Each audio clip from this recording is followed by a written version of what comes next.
mentioned that 100 million United States dollars has been made available for commencement funding.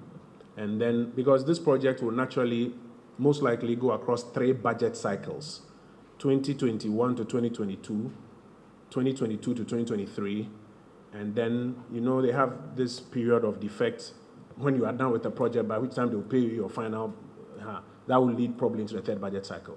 So allocations are being made or have been made across the various budget cycles in the medium-term expenditure framework for what the government of Ghana is bearing. The rest, as I mentioned, is EPC, engineering, procurement, and construction. And so the contractor will come with funding for it, and we'll do the numbers of those ones as we go along those ones. You notice that, as I mentioned, we're starting off with the district projects first, and the EPCs are the regional projects. So we'll get into that one as we go along.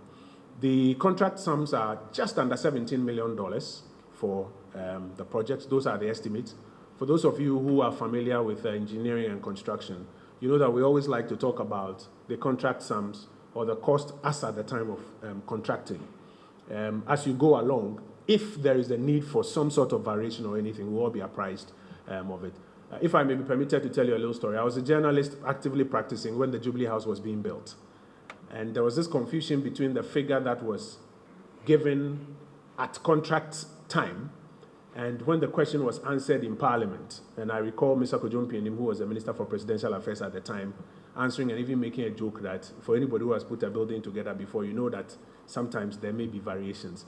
So I think what we need to be clear on is the costs as at the time of contracting. If there's a need for any variation of whatsoever nature, this process is going to be done very transparently. We'll be here with the project consultants and the spokespersons for the project, and they would be able to explain if need be. But for now, it's about 12.88 million for the civil works, and about 4 million in terms of all the equipment that are required. That brings it to about 16.88 million, give or take a little under $17 million for each one of these projects.